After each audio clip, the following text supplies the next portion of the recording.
तो मूवी की शुरुआत होती है इराक के एक मैदानी जंग से, जहां अभी अभी अमेरिका और इराक की लड़ाई खत्म हुई थी। लेकिन तब भी अमेरिका ने अपने दो स्नाइपर्स मैथ्यू और आइजैक को उनकी पाइपलाइन का ध्यान रखने भेज दिया। आइजैक और मैथ्यू ने वहां जाकर देखा कि किसी ने पाइपलाइंस के वर्कर को पहले ही मार दिया था। इसलिए ये दोनों घात लगाए बैठे थे कि जैसे ही वो मारने वाले लोग यहाँ वापस आएंगे, ये दोनों उन्हें उड़ाकर वापस अपने बेस पर चले जाएंगे। अब लेटे लेटे इन्होंने यहाँ 22 घंटे निकाल दिए, जिस बीच इन्हें कोई हरकत नहीं दिखी। मैथ्यू ने आइजैक से बोला कि यार मुझे नहीं लगता यहाँ कोई भी आने वाला है। आइजैक उसको समझाने लगा कि अभी रुक जाओ, हो सकता है यहाँ कोई प्रो प्लेयर जैसे जुबा छुप कर बैठा हो। पर गर्मी के मारे मैथ्यू की हिम्मत ने अब जवाब दे दिया था, इसलिए वो वहां से खड़ा हो गया। तब आइजैक उससे बोला, क्या कर रहे हो? मैथ्यू ने जवाब दिया, गर्मी के मारे मेरे, समझ रहे हो ना। ये कहकर वो पाइपलाइन की तरफ चल दिया। आइजैक अपना पूरा फोकस मैथ्यू पर रखते हुए उससे रेडियो पर बात भी कर रहा था। खैर मैथ्यू सब चेक करते हुए पाइपलाइन की तरफ पहुंचा, जहां पहले तो उसे सब चंगा सी लग रहा था, लेकिन तभी उसने नोटिस किया कि जितने भी लोग यहाँ मरे हैं सबको ही किसी ने हेडशॉट मारा है, जिससे वो समझ गया कि कोई बंदा पबजी की तरह AWM लेके बैठा है। यही बात उसने आइजैक को भी बताई, लेकिन इस वक्त आइजैक का स्कोप ठीक से काम नहीं कर रहा था। तब मैथ्यू उससे बोला कि तुम्हें क्या जरूरत थी डीन का स्कोप लेके आने की। अब दोस्तों ये डीन कौन है हमें आगे पता चलेगा। बैक टू स्टोरी, मैथ्यू भाई साहब ने सब नोटिस किया ही था कि तभी उसकी टांगों में किसी ने गोली मारी, जिसे सुनते ही आइजैक तेजी से उसकी तरफ भागने लगा। तेजी के साथ साथ उसने जिगजैग फॉर्म में भागने की कोशिश करी ताकि स्नाइपर उसे शूट ना कर पाए, लेकिन उसकी नाकामयाब कोशिश की वजह से स्नाइपर ने उसके भी पैर में शूट कर दिया, जिसके बाद वो जैसे तैसे इस ईंटों की दीवार के पीछे आ गया।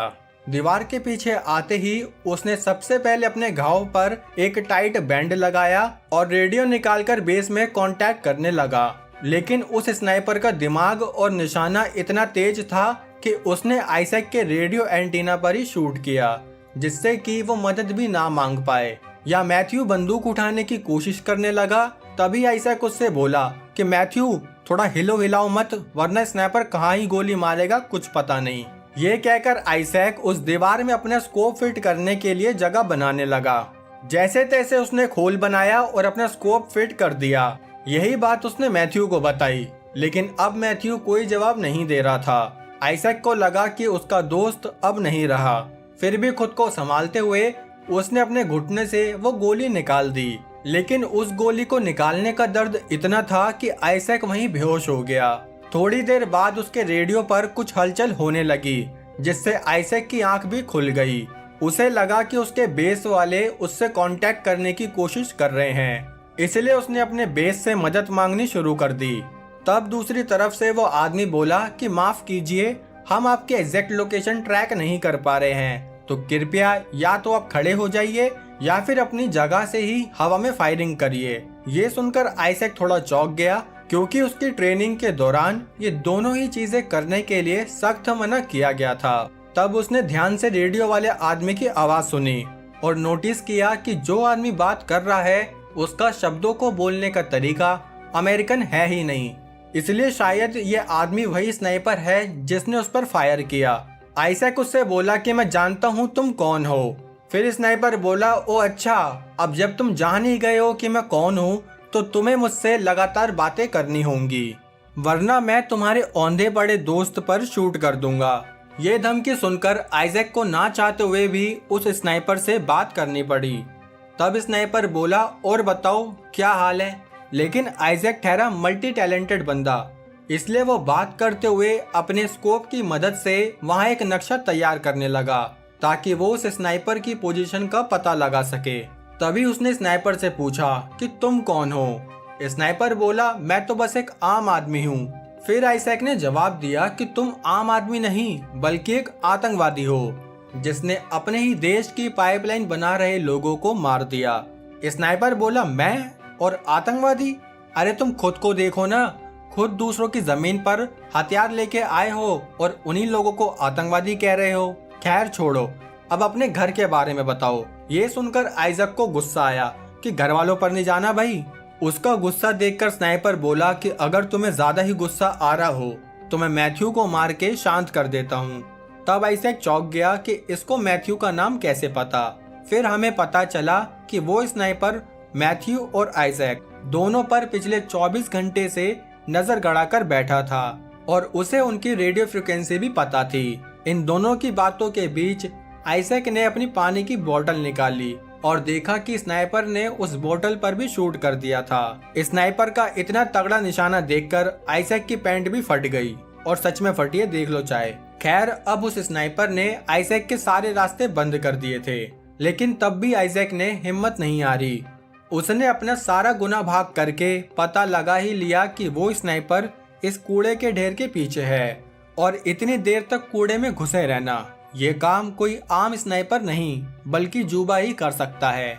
उसने स्नाइपर से पूछा कि क्या तुम जुबा हो, लेकिन स्नाइपर ने जुबा होते हुए भी मना कर दिया।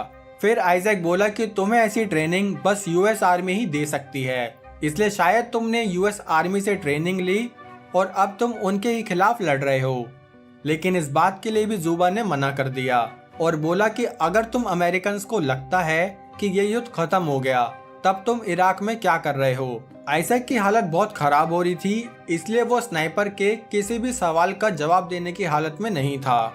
तब स्नाइपर उससे बोला कि अगर तुम मर गए तो मैं तुम्हारी जबान काटूंगा, ये करूंगा, वो करूंगा। आइजैक भी उसकी बकवास सुनते सुनते वहीं सो गया, और जब उसकी आंख खुली तो उसने अपनी गन पर हेलमेट और शर्ट टांगकर स्नाइपर को पागल बनाना चाहा, लेकिन वो स्नाइपर इन बच्चों वाली हरकतों से पागल बनने वाला नहीं था। तभी वहाँ एकदम से तेज हवाएं चलने लगी, जिसका फायदा उठाकर आइजैक अपने ही एक साथी का सामान उठाने चला गया। बड़ी मुश्किल से स्नाइपर की गोली से बचते हुए वो वापस दीवार के पीछे आया, जहाँ एक बैग में उसे थोड़ा पानी और खाने पीने का सामान मिल गया। उसे अपने साथी के सामान में एक रेडियो भी मिला, लेकिन वो रेडियो भी काम नहीं कर रहा था, और कंगाली में आटा गीला करते हुए स्नाइपर ने आइजैक का वो स्कोप भी तोड़ दिया, जिससे अब वो स्नाइपर पर निशाना भी नहीं लगा पाएगा। तभी आइजैक ने मैथ्यू की तरफ देखा जो तेज हवाओं में हिल रहा था। साथ ही उसने आइजैक और स्नाइपर की सारी बात भी सुन ली थी। तब आइजैक ने उसे बताया कि वो स्नाइपर जरूर उस कूड़े के ढेर में छुपा है, इसलिए मैं उसको बातों में फंसाता हूँ और तुम इतने उसकी लोकेशन पता करो। आइजैक की बात मानते हुए मैथ्यू ने अपने हाथ में एक छोटा सा मिरर आइटम ले लिया और स्नाइपर की लोकेशन पता करने लगा। यहाँ आइजैक से बात करते हुए स्नाइपर ने बताया कि मैं भी कभी टीचर हुआ करता था, लेकिन यह अमेरिकन्स इन्होंने मेरे स्टूडेंट्स को ही मार दिया, इसलिए अब मैं तुम सब अमेरिकन से अपना बदला लूंगा।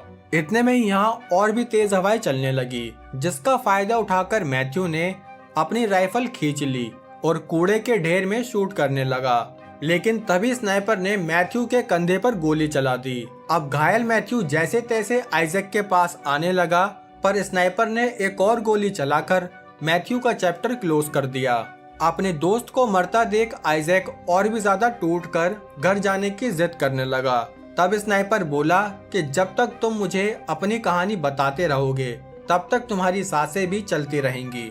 फिर आइजैक ने उसे अपनी बहुत बड़ी बात बताई कि मैंने ही अपने साथी डीन को मारा था। असल में दुश्मन पर शूट करते हुए मेरा निशाना चूक गया और वो गोली डीन के एड्रेस पर चली गई, पर उसने सबसे झूठ बोला कि डीन को उसने नहीं बल्कि दुश्मन सैनिकों ने मारा था। ये बात उसने आज तक किसी को नहीं बताई, लेकिन धीरे धीरे ये गम उसको अंदर से खोखला कर रहा था। यही बात करते करते आइजैक का 100% दिमाग चलने लगा। उसने दूसरे साथी के रेडियो एंटीना को अपने रेडियो एंटीना से बदल लिया, जिसके बाद उसका बेस से कांटेक्ट तो हुआ, लेकिन रेडियो खराब होने की वजह से बेस वाले आइजैक का मैसेज नहीं सुन पाए। तब आइजैक समझ गया कि जितने भी वर्कर यहाँ काम कर रहे थे असल में उन्होंने कभी मदद मांगी ही नहीं। ये तो बस उस स्नाइपर की चाल थी, जिसमें स्नाइपर खुद अमेरिकन सोल्जर बनकर हेल्प मंगवाता और फिर उन अमेरिकन सोल्जर्स को मार देता। इतनी ज्यादा गहरी बातें सोचते हुए आइजैक भी गहरी नींद में सो गया। थोड़ी देर बाद जब उसकी आंख खुली तब उसने देखा कि उसके आसपास कोई भी हलचल नहीं हो रही। साथ ही वो स्नाइपर भी कुछ जवाब नहीं दे रहा था। आइजैक को लगा शायद वो स्नाइपर भी बकबक करते सो गया होगा, इसलिए उसने एक लंगड़ बनाकर मैथ्यू की राइफल को अपने पास खींच लिया। जिसके बाद राइफल सेट करके उसने कचरे के ढेर पर अपना निशाना सेट किया। तभी उसने देखा कि उसकी तरफ कुछ हेलीकॉप्टर आ रहे हैं और वो समझ गया कि ये सारे लोग बेस से उसकी मदद के लिए ही आए हैं। इसलिए हेलीकॉप्टर्स को सिग्नल देने के लिए उसने अपनी दीवार गिरा दी। तभी यहाँ स्नाइपर भी अपना निशाना लगाकर बैठा था। उसने आइजैक पर शूट किया और आइजैक ने भी उस पर शूट किया, लेकिन फिर स्नाइपर की तरफ से कोई जवाबी फायरिंग नहीं हुई, जिससे आइजैक को लगा कि उसने स्नाइपर का खेल खत्म कर दिया। तभी बेस से आए सोल्जर्स भी वहां पहुंच गए और तेड़ाफाड़ी में आइजैक को स्ट्रेचर पर लिटाकर हेलीकॉप्टर से ले जाने लगे। लेकिन उन्हें नहीं पता था कि स्नाइपर अभी भी जिंदा है। इसलिए जैसे ही हेलीकॉप्टर ने टेक ऑफ किया, स्नाइपर ने हेलीकॉप्टर पर शूट कर करके उसकी इमरजेंसी लैंडिंग करा दी और इस इमरजेंसी लैंडिंग में आइजैक और उसके साथी सब मारे गए। तब स्नाइपर ने उन अमेरिकन का नाम यूज करके फिर से हेडक्वार्टर से मदद बुलाई, जिससे कि स्नाइपर का अभी भी खेला होवे, मतलब अभी भी स्नाइपर का खेल खत्म नहीं हुआ।